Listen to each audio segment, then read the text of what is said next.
Bonjour mes amis, alors un petit shiur sur Hanouka, Ve'ezrat Hashem. Alors la Gemara raconte dans Maseret Shabbat, je vous invite à étudier les quelques pages dans Maseret Shabbat, et donc ici dans le Daf Kaf Aleph, on nous raconte le miracle, ce qui s'est passé, etc. Et la Gemara dit, les Shana Heret, l'année suivante, Kavroum, on a fixé ces jours-là, Ve'asaoum, et on les a fait, Yamim Tovim, des jours nouveaux. C'est-à-dire, il y a eu la première année où il y a eu le miracle. La fiole qui devait durer un jour a duré 8 jours. C'était formidable. Extraordinaire, c'était la fête. Tous les jours, c'était la fête. Mais, le Beddin n'a pas fixé la première année de dire, voilà, on fixe, on va immortaliser le Nes de Hanouka. Et dorénavant, on allumera pareil la Hanouka dans toutes les maisons juives chaque année. Non. Il s'est rien passé, ça a été la fête. L'année suivante, les Shana Heret. La deuxième année, le Beddin a décidé d'immortaliser et de commémorer, ça ne se dit pas vraiment commémorer parce que c'est pas le cas. On va le voir justement, ce miracle. Alors tout le monde se pose la question, mais pourquoi a-t-il fallu attendre la deuxième année pour fixer le Nes de Hanouka dans le calendrier juif? Alors vraiment beaucoup d'explications sont données. Le Hidush Harim nous dit des choses comme ça, extraordinaires. Il y a des niveaux dans les miracles. Il y a des miracles dont la portée est pour la génération dans laquelle le miracle a lieu. Le miracle a lieu.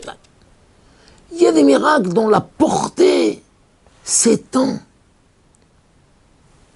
à toutes les générations, à plusieurs générations.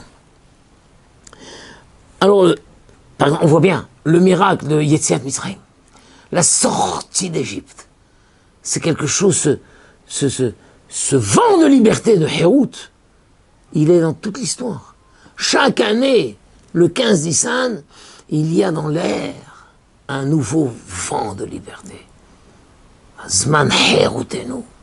C'est pas une commémoration, nous commémorons notre sortie d'Égypte. Non, nous revivons chaque année un souffle de liberté nouveau. Souffle de liberté. D'accord? Et chaque fête, c'est comme ça, on revit.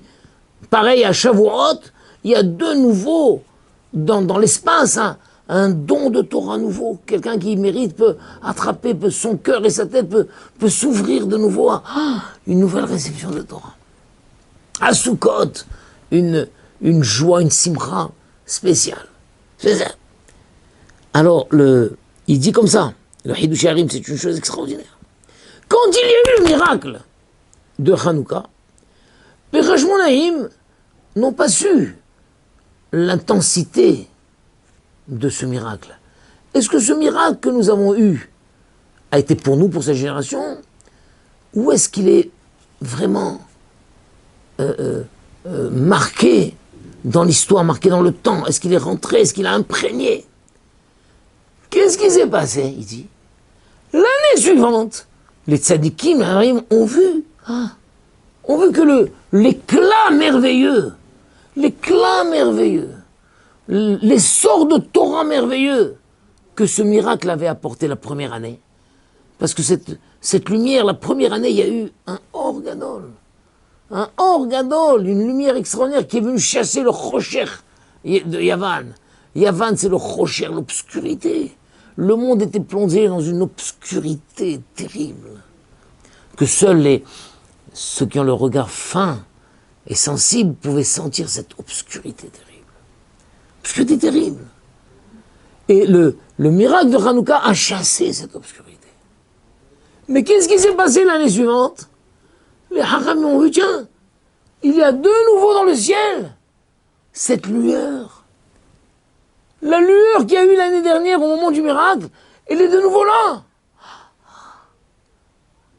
Et ils ont compris que la puissance du dévouement qu'ils ont eu, le dévouement que les Hashmonaïm ont eu, un dévouement, une Messurut Nefesh, une tchouva extraordinaire dans la Torah. Cette tchouva n'a pas été que ponctuelle. Elle a marqué l'histoire. Elle s'est inscrite dans les astres. Elle s'est inscrite. Et quand l'année suivante revient, la nouvelle lumière réapparaît. C'est pour ça qu'on dit les Shanahet. L'année suivante, Gavroum, là, ils ont fixé Vasum Yom Tov. Mais alors, c'est extraordinaire parce que les Talmidim, le Ben Ishraï, explique aussi la même chose. Et il dit d'après ça, il faut comprendre que Kavroum, quand la Gemara dit les Shana Heret Kavroum, l'année suivante, ils ont fixé ces jours. Et ils les ont fait des Yamim Tovim. Pourquoi cette redondance? Ils ont fixé ces jours et ils les ont fait. Le Beishraï dit il faut lire ça en deux parties. Kavroum, l'année suivante, Kavroum, ils ont fixé ces jours. Qui? Le Beddin Shelmala. Le Beddin du ciel a fixé ces jours. Va'asaoum, et le Beddin sur terre les a fait comme Yamim Tovim. Quand le Beddin sur terre a levé les yeux et ils ont vu que la même lueur revient. La même lueur, le même hors Torah, la même ouverture de Torah revient. On voit que dans le ciel, on a décidé de fixer ces jours-là. Si dans le ciel, on a fixé ces jours-là, alors nous aussi, on les inscrit dans le calendrier. Vous vous rendez compte comme c'est très beau ça? Avec ça, le Baal Shem Tov explique dans la bracha, on dit She'asa nisim, parce qu'on fait la bracha Baruch ata Hashem Elokeinu melech haolam, She'asa nisim lavotenu bayamim hahem bazeman hazeh, qu'Akadosh Baruch Hu a fait des miracles à nos ancêtres, bayamim hahem, à ces jours-là, à cette époque, il a fait des miracles à nos ancêtres à ces jours-là, à cette époque, bazeman hazeh, à ce temps-là. Donc le vrai sens de la bracha, c'est il y a eu à cette date-là, la date du 25 qui se lève, Bayamim Ahem, à cette époque lointaine, Bazé Manazé, à la même date, il y a eu un miracle. Mais les Talmidim du Baal Shem Tov expliquaient que le Baal Shem Tov disait autrement.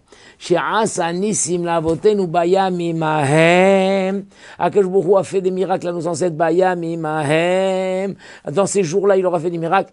Bazé Manazé. Mais dans ce temps-là, aujourd'hui même, nous ressentons encore la portée de ce miracle. Bazé Manazé. C'est une chose extraordinaire. Parce que comme je vous l'ai dit, et je vais vous l'expliquer plus profondément comme je vous l'avais fait une fois l'année dernière au nom de Rav Dessler, il y a un miracle qui a une portée ponctuelle et un miracle qui a une portée infinie. Pareil, nous disons aussi le Kedushat Lévi aussi. Le Kedushat Lévi, dans le texte de Alanissim qu'on rajoute. Alanissim, etc. Et on dit, Ulamecha Israël, et à ton peuple d'Israël, dans la fin du texte. Ulamecha Israël, asita teshua, ufurkan, kehayom azeh. Et à ton peuple d'Israël, tu as fait un sauvetage et une délivrance, kehayom azeh, comme ce jour-là. Donc pareil, encore une fois, le sens c'est, à cette époque-là, à la même date que maintenant, mais il y a 3000 ans, tu avais fait à ton peuple un sauvetage et une délivrance. Mais le Kedushat Lévi dit non. Et la force du sauvetage, la force de délivrance, de quoi? Des forces du mal, de l'obscurité grecque. Cette force-là, ce sauvetage que tu as fait, Kayomazé, il est encore présent aujourd'hui. Il y a encore, au moment de Hanouka, la possibilité d'échapper à l'obscurité du monde. Le monde est plongé dans une obscurité, dans une touma. Le cœur est bouché, la tête est bouchée, la neshama est froide, à cause de toutes ces technologies, à cause de toutes ces choses terribles. Le cœur est froid, mais tout cet excès d'utilisation d'ordinateurs et d'internet et tout, ça refroidit le cœur, ça refroidit la neshama. Eh bien, à Hanouka, il y a de nouveau une nouvelle chaleur qui vient. Celui qui veut, qui peut le mériter, qui peut le sentir, peut sentir Kayom Azeh, comme à cette époque-là, comme maintenant. C'est une chose extraordinaire. D'où c'est venu ça? Ça, je vous l'ai expliqué au nom de Rav Dessler. Rav Dessler dit, il faut savoir que Nishmat Israël, c'est une seule Neshama. Tout le clan Israël, c'est une Neshama. Comme nous disons, Ata Echad, Veshimcha Echad, Umikamecha Israël, Goy Echad Baaretz. Hachem, tu es Echad, ton nom il est Echad, Et qui est comme ton peuple Israël? Un peuple errant Baaretz. Errant. Tout le clan Israël, c'est une neshama. Tel que c'est marqué dans les Sfarim Akdoshim, Kudsha brichu veoraita ve'Israël hadou. Akadosh Baruch Hu, la Torah, Israël, c'est had. Tout ça, c'est une chose. Donc la neshama du clan Israël, c'est une neshama. Une seule neshama. Mais quoi? Cette neshama, elle a été comme ça, elle s'est répandue en 600 000 neshamot, et chacune de 600 000 neshamot est répandue encore en des milliers des centaines de petites neshamot. Imaginons un arbre, il y a le tronc, et puis il y a les grandes branches qui sortent du tronc, et puis il y a des petites branchettes comme ça. Alors chaque juif fait tchouva. À un moment de sa vie, un événement de sa vie, il fait tchouva. Sa tchouva peut être, des fois, peut le concerner lui. Tchouva à son niveau. Mais des fois, la tchouva est un peu plus profonde. Elle touche des racines de son âme. Et la profondeur de sa tchouva fait que elle peut saisir tous ceux qui sont sur la même branchette que lui. Des fois, la tchouva est encore plus profonde. Elle peut saisir tous ceux qui... La branche mère, la grande branche. C'est une chose extraordinaire. Grâce à la tchouva de l'un, mais cette tchouva était tellement profonde que tous ceux qui sont sur la même branche ne peuvent pas échapper au souffle de tchouva. Souffle de tchouva. Lui, il a décidé de faire Shabbat et il s'est sacrifié, il a fermé le magasin, il a pris des risques extraordinaires, avec une puissance extraordinaire de Shabbat. Sa puissance fait que tous ceux qui sont sur la même branche que lui sont atteints par ça. Même si pratiquement ils sont séparés, un vit au Brésil, l'autre vit au pôle Nord, l'autre vit en Amérique et tout, mais le fait qu'il y en a un de cet embranchement qui a fait une tchouva tellement puissante, elle a atteint l'ensemble de la branche, partout. Mais imaginons maintenant que la tchouva est encore plus profonde, encore plus forte, et que par sa tchouva, il arrive à toucher le noyau de Nishmat Israël.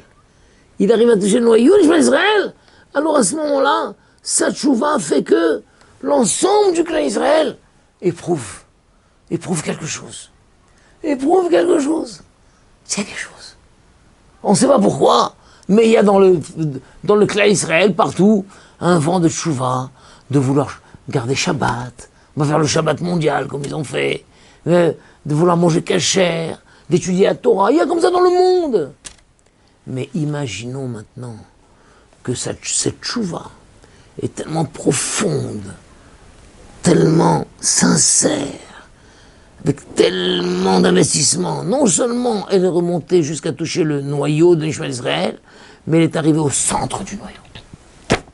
Et si elle arrive au centre du noyau, alors le rayon fait que non seulement ça touche tout le clan Israël, mais ça dépasse même le cadre de cette même génération, et ça touche toute l'histoire.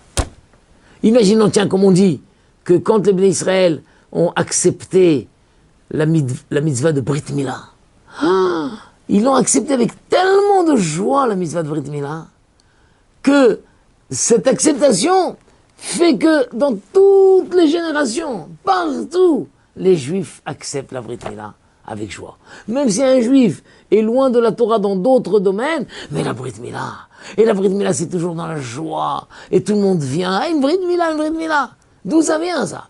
Parce que la première génération qui a accepté sur elle la mitzvah de Brit Mila, l'a fait avec une telle acceptation, une telle sincérité, une telle profondeur. Non seulement ça a touché le noyau de Nishmat Israël, mais ils ont touché le centre du noyau, et ça s'est répandu sur toutes les générations. Vous vous rendez compte comme c'est incroyable? Inversement, quand ils ont accepté les lois du mariage, alors ils les ont acceptées, mais avec difficulté, avec souffrance. Oh, c'est trop compliqué, c'est interdit, je peux pas épouser. Oh non. Ils ont pleuré, c'était pas bien. Et ce pleur a été profond. Et ce pleur a touché le noyau de Nishmat Israël. Et il a touché l'ensemble des générations. Et c'est pour ça que l'Agma a dit, jusqu'à présent, il n'y a aucun mariage où il n'y a pas des frictions. Il y a toujours des tensions. Un mariage, il y a toujours des tensions, des bagarres, des incidents. Pourquoi ça? Oui, parce que la première génération qui a accepté, qui a reçu les lois du mariage, ils les ont reçues à contre-cœur, ils ont reçu en pleurant. Ils ont pleuré profondément. Et cette profondeur du pleur a atteint toutes les générations. Vous vous rendez compte? Eh bien, la tchouva des Hashmonaïm, de dire, mais ça va pas, non? Les Grecs sont en train de vouloir éteindre la lumière de la Torah. Nous allons montrer que la Torah ne peut pas s'éteindre. Même si, a priori, ils ont réussi. Peut-être la grande majorité du peuple juif, peut-être presque l'ensemble, étaient devenus des mithyavnim, avaient adhéré à la culture grecque, à la philosophie grecque. Tout le monde a été attiré, Socrate, Platon, Aristote, que c'est, les Jeux Olympiques et tout ça. Là. Un petit groupe de Hashmonaïm. On dit non! Die! Ça suffit! Maspik! Pas plus!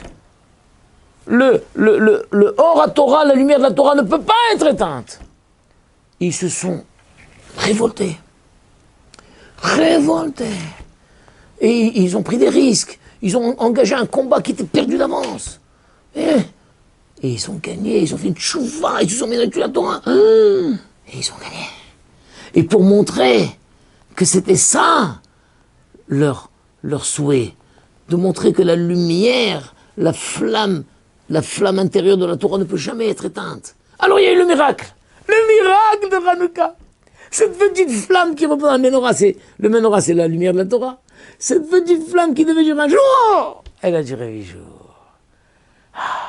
Ils étaient contents. Ils ont dit voilà, on a montré que rien ne peut éteindre la lumière de la Torah. L'année suivante, ils ont levé les yeux au ciel et ils ont vu que la même lueur de Torah qui avait eu la première année, elle revient. Et c'est là qu'ils ont compris l'implication de leur tchouva. Eux-mêmes n'avaient pas pu, ils n'avaient pas la sonde, eux-mêmes n'avaient pas pu mesurer l'ampleur de leur tchouva, l'ampleur de leur sacrifice, de leur dévouement. Là, ils ont compris que, avec leur tchouva, ils ont compris qu'ils ont touché le noyau de Nishmat Israël.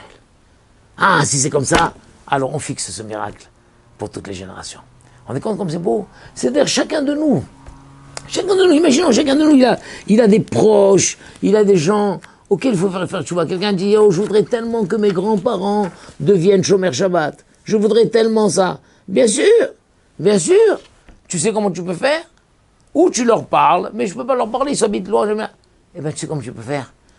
Toi-même, deviens encore plus Shomer Shabbat. Apprends encore mieux la halachot. Prépare ton Shabbat encore avec plus de joie, avec plus de précision. Et tu verras. Tu réussiras peut-être à toucher une fibre intime de ta neshama, et tes grands-parents sont forcément la même neshama que toi. Et puis, plac! Et un jour, tu reçois un coup de fil, et donc tu sais, papi et mamie, on a décidé maintenant de faire Shabbat. Tu es content, mon petit chéri? Papi, mamie, je suis tellement heureux, mais je rêvais que vous soyez jamais Shabbat. Mais qu'est-ce qui s'est passé? On a discuté, ça nous a pris comme ça. On a décidé. Mais comment? Et ils ne savent pas comment. Mais toi, tu dois savoir. C'est ton implication. Tu t'es tellement mis dedans. Tiens, tu les as. Dans tous les domaines. Dans tous les domaines, il faut savoir, Nishmat Israël, c'est une neshama. Plus tu t'investis sur un point, plus tu as des chances de toucher ceux qui sont sur la petite branchette avec toi. Peut-être ceux qui sont sur la grande branche. Peut-être tu peux toucher Nishmat Israël, tout le clan Israël. Peut-être que même ton investissement peut toucher des générations. Plusieurs générations après récupéreront les fruits de ton investissement à toi. C'est une belle chose, voilà, c'est ça le Nes Hanouka. Donc à chaque année dans Hanouka, quand nous allumons, c'est pas que nous commémorons un miracle. Non, nous réallumons la lumière de la Torah, parce que la lumière de la Torah ne peut jamais être éteinte, quoi qu'il arrive, et surtout grâce à l'investissement des Hashmonaïm. Voilà, Beracha ve'atzlacha. Alors on pourrait dire, qu'est-ce qui se passe? Si la lumière de la Torah elle est tellement forte, pourquoi tout le monde ne la voit pas? Ah oui, parce que des fois tu as une grande lumière. Voilà, là j'ai des projecteurs devant moi qui m'aveuglent. Je ne sais même pas comment on fait pour les éteindre. Il n'y a pas de, comment on appelle ça, d'interrupteur. Alors, qu'est-ce que tu peux faire? alors tu peux monter un mur. Un mur qui fait que la lumière ne t'atteint pas. Aujourd'hui, tous ceux qui ne voient pas la lumière de la Torah, c'est pas parce que la lumière de la Torah elle est faible.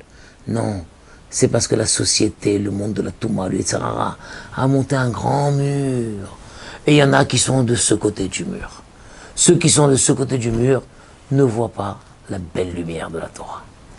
Mais ceux qui réussissent à faire une brèche dans le mur, casser le mur, et rentrer ne serait-ce que le bout de la tête, le bout du nez, mais il y a une grande lumière derrière, je ne savais pas qu'il y avait cette lumière. Voilà.